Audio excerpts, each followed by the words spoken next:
Good morning, students. We are going to continue with the chapter 12, the Revolt of 1857. We are going to continue with the military causes. The Revolt of 1857 started as a sepoy immunity. It was only later on that the other element of society joined the revolt. So here it was a sepoy. Sepoy means it was said by the Britishers, the sepoy, the sipahi. Okay, now and later the other elements means other people from the society joined this revolt.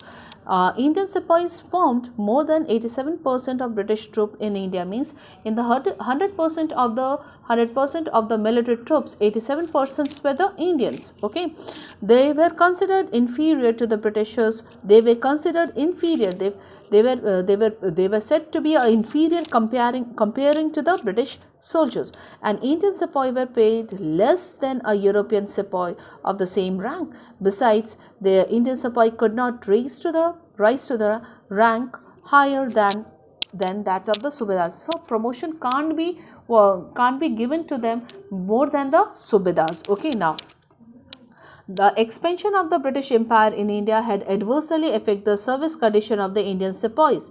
They were required to serve in areas far away from their home. In 1856, Lord Canning issued a General Service Enlistment Act which required that the sepoy must be ready to serve even in British land across the sea. The Bengal army was recruited from the high caste community in Awadh. They were not prepared to cross the oceans Kalapani, which was forbidden as per Hindu religious belief.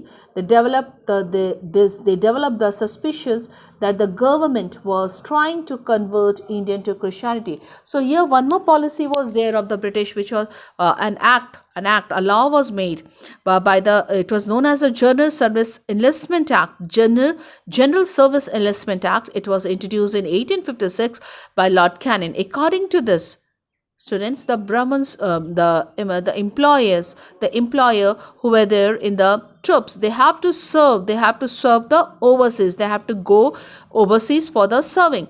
But according to the Hinduism, it was a taboo to cross the overseas. So it again created a suspicion that the government was trying to convert Indian to Christianity.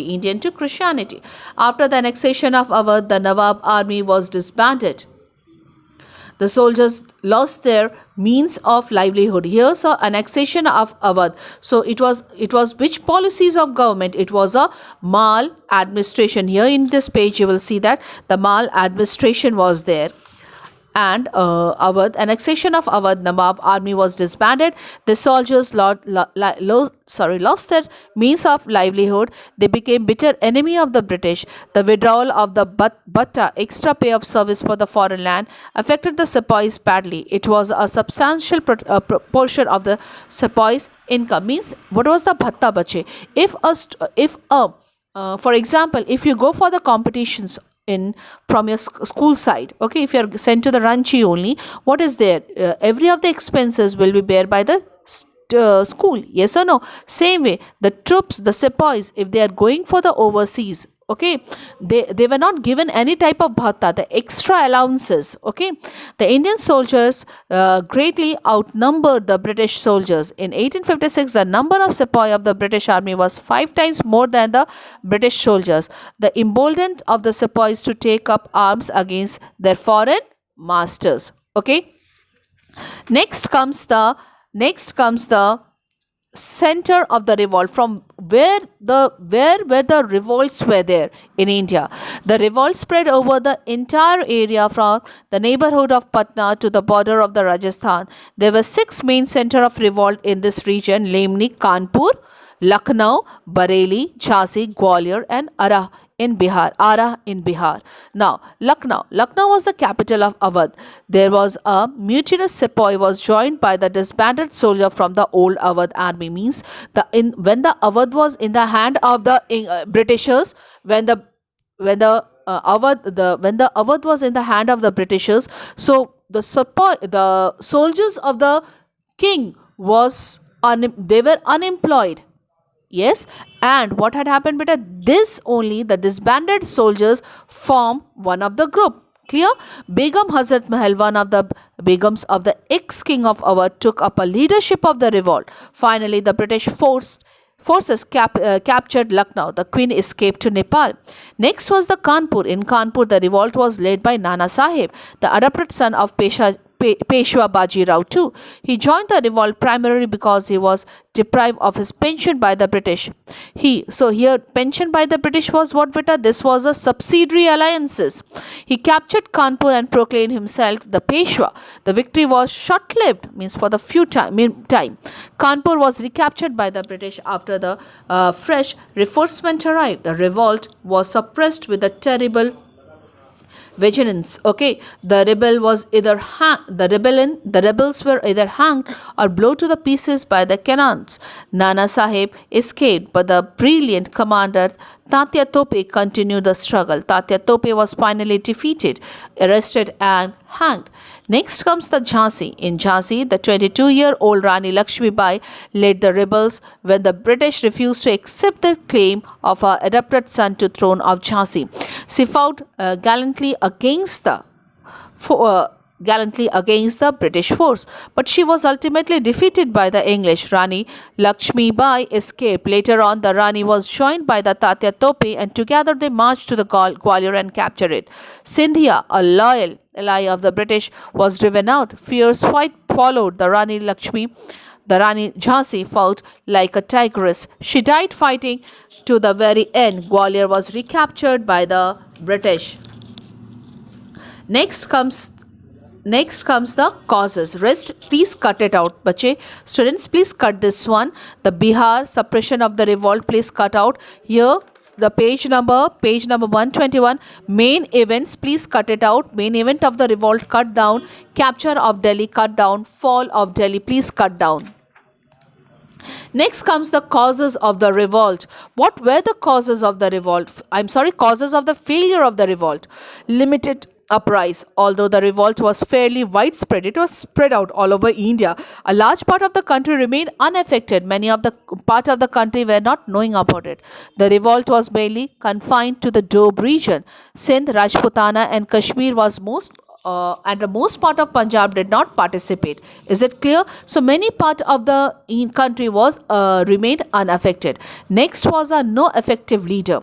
The rebel lacked an effective leader. Nana Sahib, Tatya Tope and Rani Lakshmi Bai was brave leader, no doubt, but they could not offer effective leadership to the movement as a whole. Okay, limited resources. The rebels lacked resources in item of men and money. The English, on the other hand, received a steady supply of men, money and army in India. The British had a superior military organization and modern arms, whereas the rebel fought with the outdated weapons. Means our Indians were having with the bow and arrow, and the English were having the updated weapons. Is it clear? Next comes no participation of the middle class. The English educated middle class, the rich merchants, okay, the traders and jamidars of Bengal helped the British to suppress the revolt. Means among the Indians only, these were the groups who helped whom? Not the Indians. They helped the Britishers. They did not participate in the revolt, and the revolt could not become a mass movement. Okay, now the result of the revolt, as you know, what was the result of the war? Now, the Great Uprising of 1857. The Great Uprising of 1857 was an important landmark in the history of the modern India. Okay, the revolt marked the end of the East India Company rule in India. So here we were knowing that East India Company was a company. It was not governed, was a country. It was a company. Now, this 1857 ended the mark of the East India Company, and now India came under the direct rule of the British Crown. Who was the queen that time, beta? The Queen Victoria. Okay, this was announced by the Lord Canning at the Darbar in Allahabad in a proclamation issued as of 1st November 1858 in the name of the Queen. Thus, the Indian administration was taken over by the Queen Victoria, which is effect meant the British Parliament. Means now the India will directly ruled by the British Parliament. The Governor General office was replaced by that of the Viceroy. A general pardon was granted to all the rebels except those who had killed the British subject. Now, the British government promised not to interfere in the social and religious custom of the people. The army was strengthened and the artillery placed exclusively under the control of the British soldier. This line, students, we were knowing that 87% of the troops were the Indians. So what was there? The weapons, the room of weapons was under the control of the Indians. Okay, earlier. So this rooms where the weapons were taken by the Indians against the British. Okay, so now the important area, especially the artillery places, were now in the control of the British soldiers. The doctrine of lapse was abolished. The right of adoptions of legal hire was accepted. The revolt of 1857 paved the way of the future struggle for the freedom of India. Nature of the uprising. The revolt of 1857 was being called by the different names, such as the revolt or the sepoy mutiny.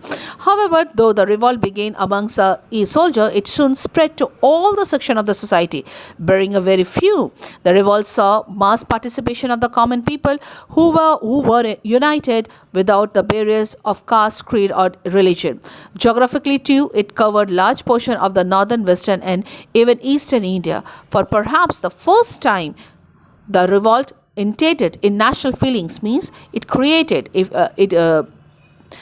created a feelings amongst the masses. So the revolt is known as the first war of independence. Students, please go according to the reduce what I told you not to do. Please don't do that, and make the short notes and complete the question answers. Thank you. Any doubt, please ask me.